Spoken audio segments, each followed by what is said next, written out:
Maraming salamat po, Andrew E.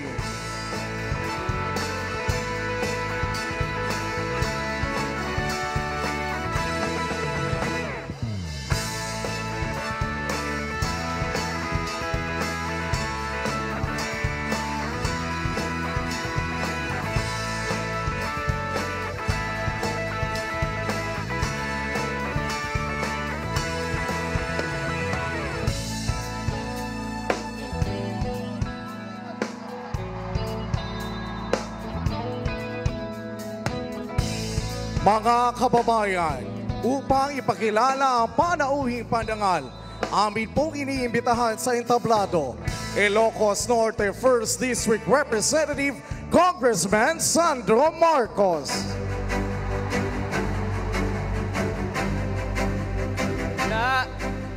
Naimbag nga labi tayo amin na po. Gagayem ken kakabsat, agtakder tayo para ti ay ayaten a Pangulo Ferdinand Romualdez Marcos Jr. Alyansa ng pagkakaisa, alyansa para sa pagundan, alyansa ng bagong Pilipino, alyansa para sa bagong Pilipina, panahon na ng pagbabago, dahil sa ito ay kinakailangan, tayo na magtulong-tulong na maunlarin ang mahal.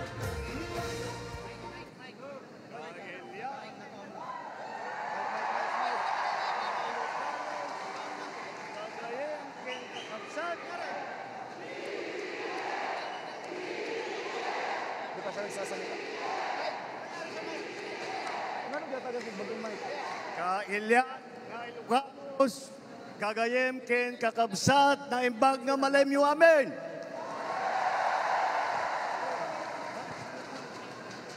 Nagtugaw kayo, Apo.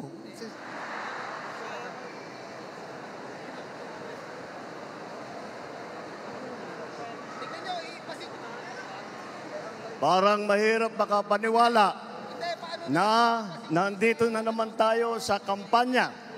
Napakabilis ng panahon, napakabilis ng pagdaan ng 3 taon na akala natin ay magiging mas matagal. Ngunit nandito nga tayo sa darating na halalan sa Mayo.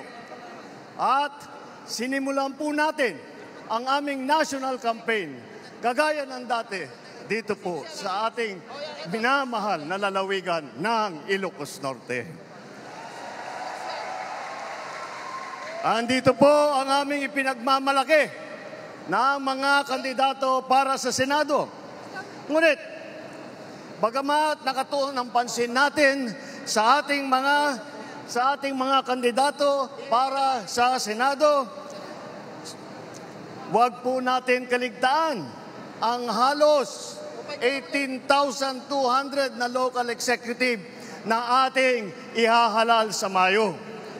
Nabanggit ko po ito dahil may pagmamalaki ng alyansa na kami lang ang may kumpletong tiket mula sa senador hanggang sa sangguniang bayan ng pinakamaliit na bayan ng buong Pilipinas. At hindi pangkaraniwan ang mga aming kandidato. Hindi po kagaya ng mga nakikita natin sa mga iba't ibang partido. Hirap na hirap makakuha ng kanilang mga miyembro. Ang aming pong ipinagmamalaki at pinaglalaban ay subok na at matagal nang nagseserbisyo sa publiko. Hindi po ay naaawa rin po kuminsan sa ating mga katunggali dahil nagmamakaawa para makakuha ng mga malalakas at magagaling na kandidato. Di tulad ng iba, karampot lang ang kandidato. Dito po, buo kami. Hindi lamang buo sa numero, ngunit buo ang loob para ipaglaban ang kapakanan ng bawat Pilipino at ang buong Pilipinas.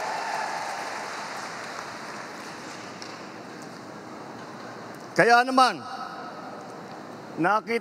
nagtataka nga ako, parang yung mga iba na naging kandidato, nag-deliver lang yata ng suka, nabigyan na ng certificate of candidacy.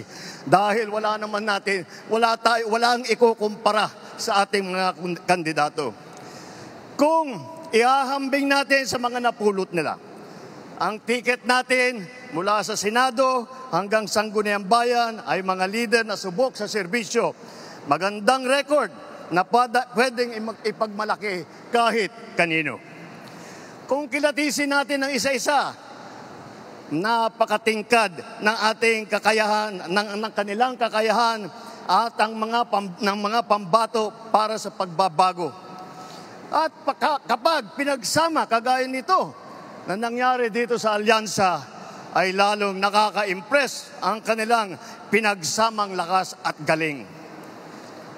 8 po sa ating mga kandidato ay veteranong senador.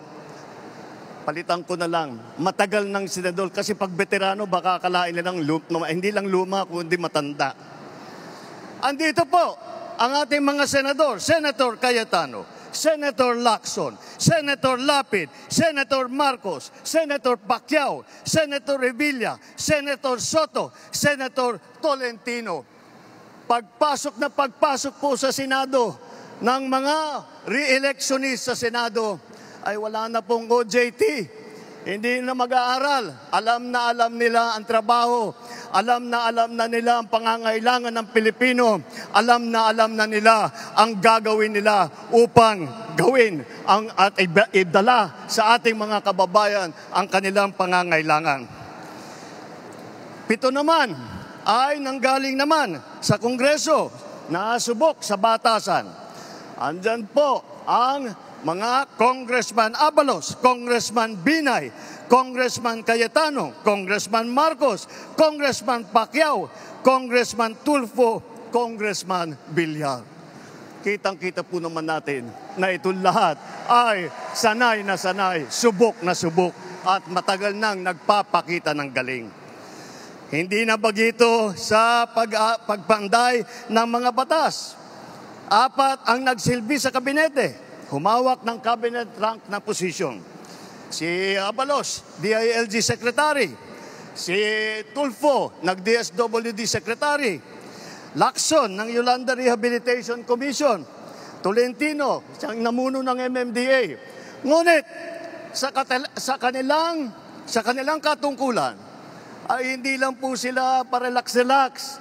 Tingnan nyo po ang kanilang mga record at makikita po ninyo na sila ay nakagawa ng magandang pagbubuti para sa kanilang mga kagawaran.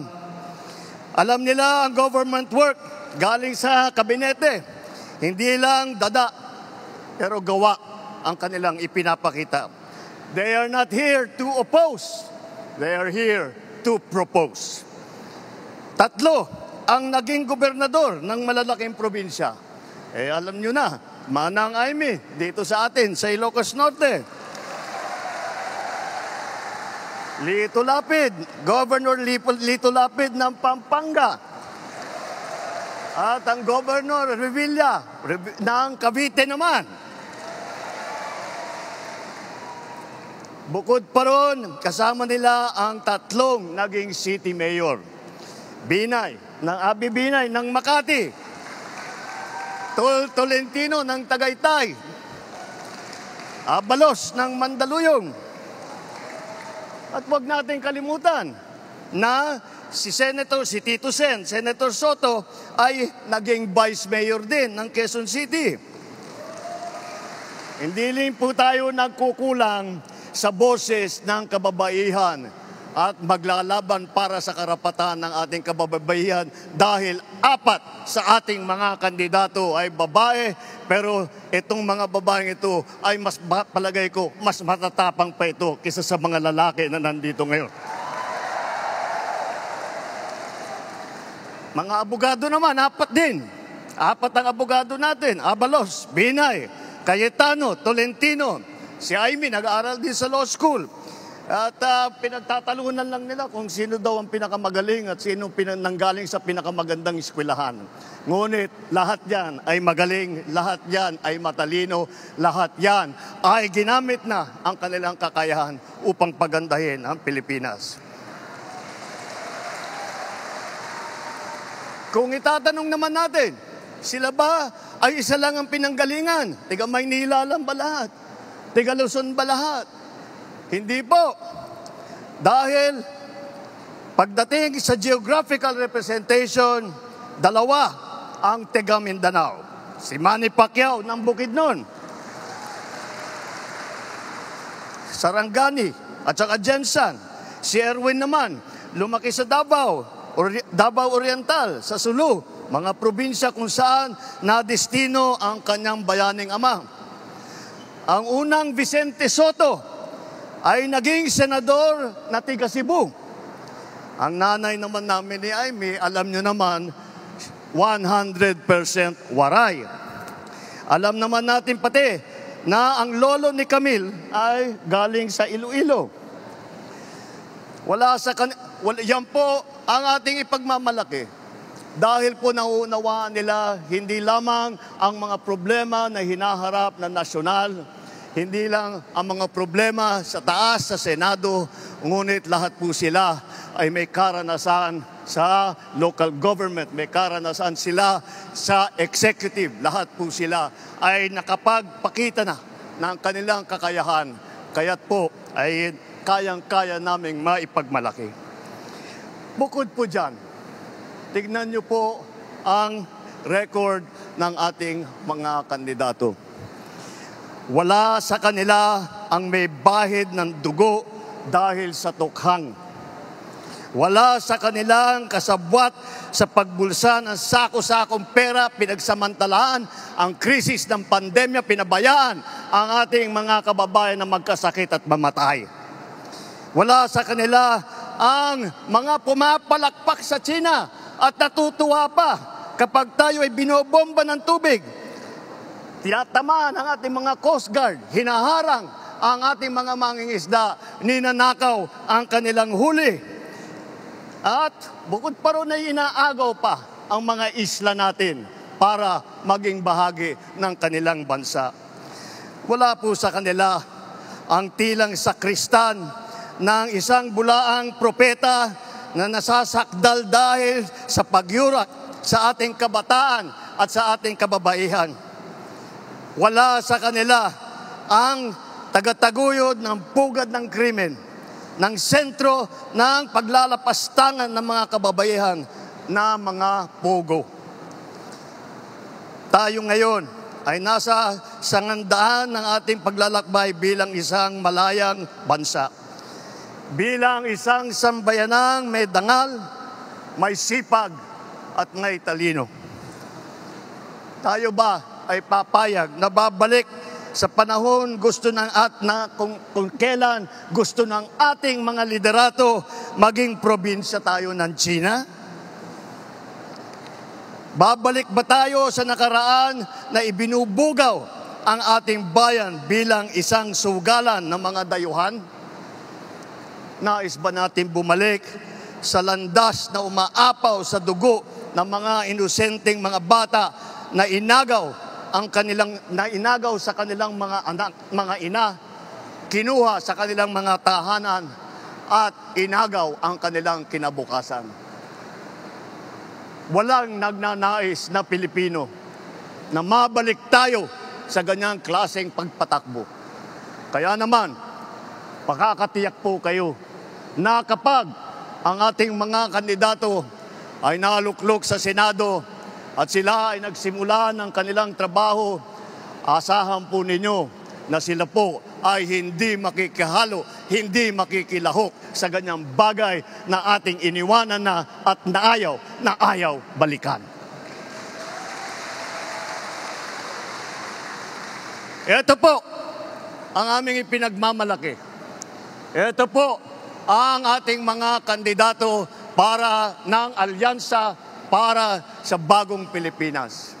Ito po ang hinaharap namin sa inyo, ang pinakamagagaling na Pilipino pinakamasipag na nagsiservisyo publiko at ang buong buhay nila ay itinaya nila hindi lamang para sa kapakanan ng kanilang mga sarili, kung hindi po para sa inyo, para sa taong bayan, para sa Pilipino at para sa Pilipinas.